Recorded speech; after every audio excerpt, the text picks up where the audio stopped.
Imagine you're a CIA analyst in the 1970s. You know everything there is to know about Soviet armor, from the mass-produced T-55s to the cutting-edge T-64s. But in the grainy photos smuggled out of classified proving grounds, you see something impossible. A vehicle so low to the ground, it looks like it doesn't even have a turret. This is Object 775, or as historians would later call it, the Pancake Tank. When the first images of this monster reached the West after 1991, many experts legitimately thought they were looking at a Photoshop job. How could a main battle tank be shorter than the average man? Everything about this machine, from its hull shape to the crew layout, defied every known law of tank design. This is the story of the most secret and bizarre tank in Soviet history, a machine the CIA managed to miss for 30 years. It wasn't just an engineering experiment, it was a leap into a future where tanks stopped being iron boxes with guns and transformed into missile-firing interceptors. By the early 1960s, Soviet tank design was at a dead end. Traditional cannons had hit their limit. To punch through the thickening armor of Western tanks, you needed massive calibers and insanely long barrels. This inevitably made tanks heavier, taller, and easier to hit, turning them into slow-moving targets. The engineers knew that just making the guns bigger was a road to nowhere. They needed a radical solution to kill the enemy from distances traditional shells couldn't reach. The idea? Ditch the massive cannon entirely and switch to guided missiles, which didn't require heavy barrels or hulking turrets. Object 775 was the answer, the world's first dedicated missile tank hunter. Born in Chelyabinsk under the legendary Pavel Isakov, Object 775 was designed to break all the rules. The mission was ambitious: create the lowest possible silhouette to make the machine virtually invisible on the battlefield. This was a radical shift from heavy breakthrough tanks to a stealthy, lethal stalker. Engineers were given a blank check to use the most advanced tech of the era. Removing the gun allowed them to completely rethink the tank's architecture. Instead of a bulky turret, they mounted a flattened dome that looked more like an upside-down saucer. This alien aesthetic and extreme compactness would eventually shock Western observers. The ultimate trump card of Object 775 was its phenomenal stealth. The tank stood only 5 feet 8 inches tall. To put that in perspective, this tank was shorter than the average American male. Parked next to a US M60, it looked like a Formula One car sitting next to an SUV. This ultra-low profile served two purposes: invulnerability. Hitting a target this short from over half a mile away with a standard shell was nearly impossible. Concealment. The tank could vanish into small folds in the terrain or low brush where any other vehicle would be a sitting duck. Designers literally crushed the machine into the dirt, sacrificing everything for one goal: the right to strike first without being seen. But that sci-fi silhouette came with a heavy price for the men inside. To achieve that impossibly low height, engineers did something insane by traditional standards. They removed the crew from the hull entirely. The entire crew was moved into the turret. But how do you fit grown men inside a flat pancake that's constantly spinning?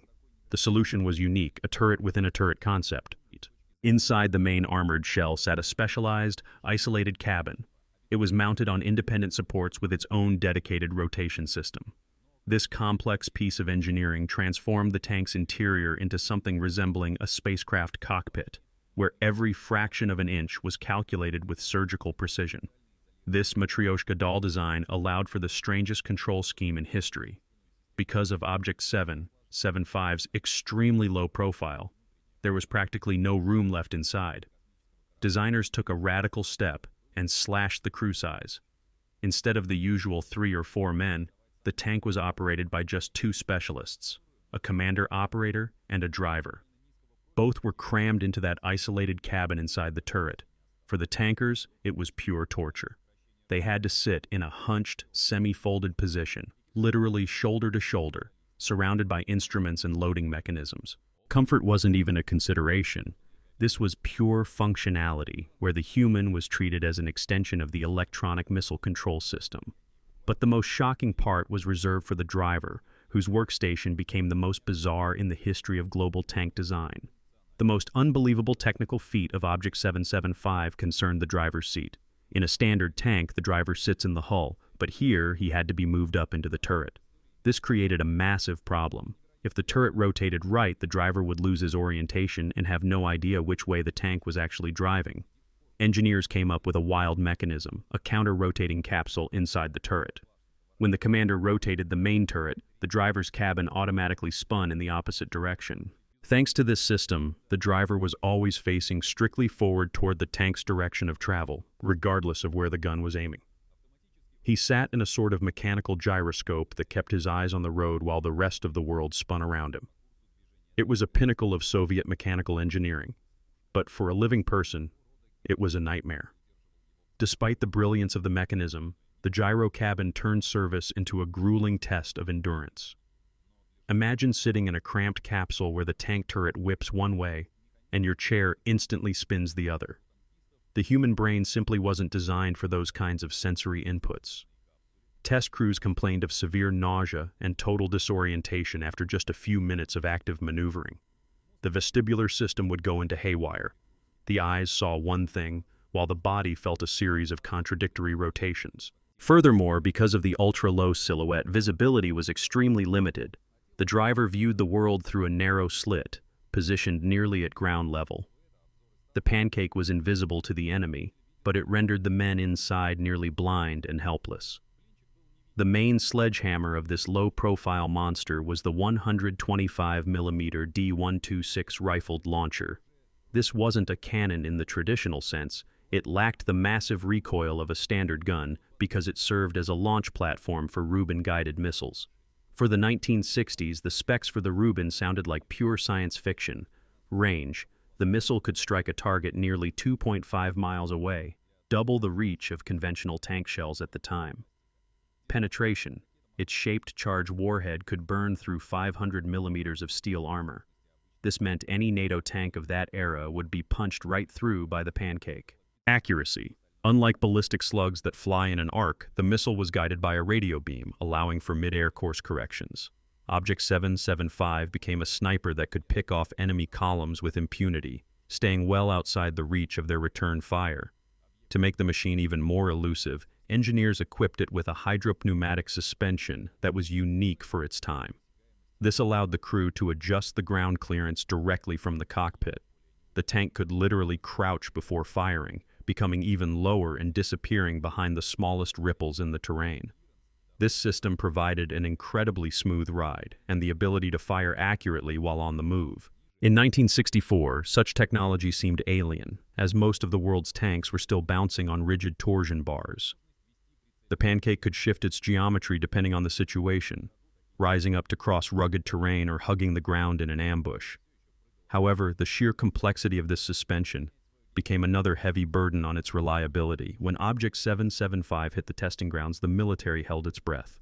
On paper, it was the perfect killing machine, and initial chassis tests confirmed it possessed magnificent mobility and off-road capability. It tore through the wilderness, remaining virtually invisible in tall grass. But reality quickly cooled the designer's enthusiasm. It turned out that because of the ultra-low silhouette, the crew could see almost nothing beyond their own noses. Tankers were literally crawling by touch, and every small mound became an insurmountable obstacle for visibility. Furthermore, the incredibly complex electronics and missile guidance systems constantly failed in harsh field conditions. Instead of a triumphal march, the trials turned into an endless battle with the infant mortality of an over-innovative machine. The final blow to the project came from its primary advantage, the Rubin complex. Despite its colossal power and theoretical accuracy, the system proved too expensive and unreliable for mass production. 60s-era electronics were finicky. Vacuum tube circuits did not handle the vibrations and jarring of a tank well.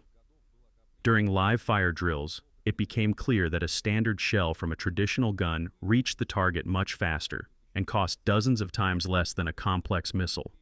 The military asked a logical question: why spend the national budget on a temperamental interceptor when a standard T-62 could do the job with much less risk? Ultimately, the Rubin system was deemed too complex for its time, effectively ending the serial future of Object 775. Once the project was canceled, Object 775 wasn't just put into storage, it was practically erased from the public record. All prototypes and blueprints were slapped with the highest security classification.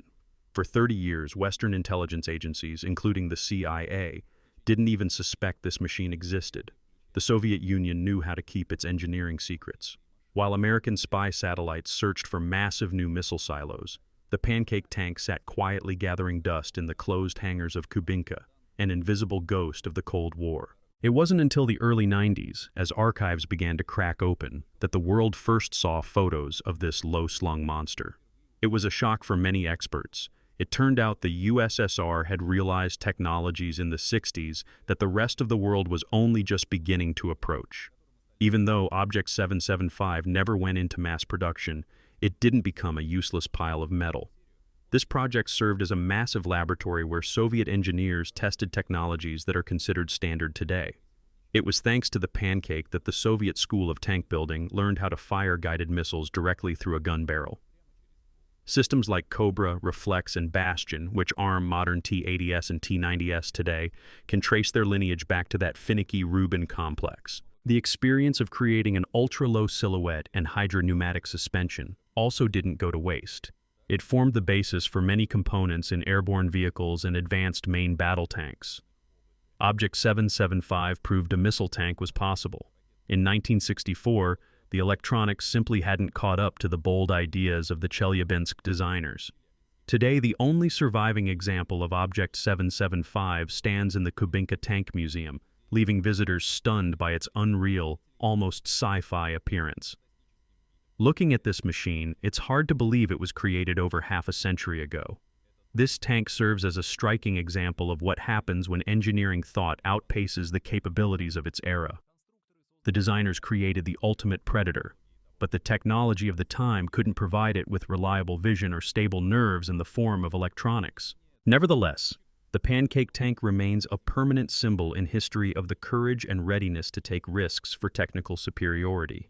It proved that what is impossible today becomes the standard tomorrow if someone has the audacity to build a machine no one believes in.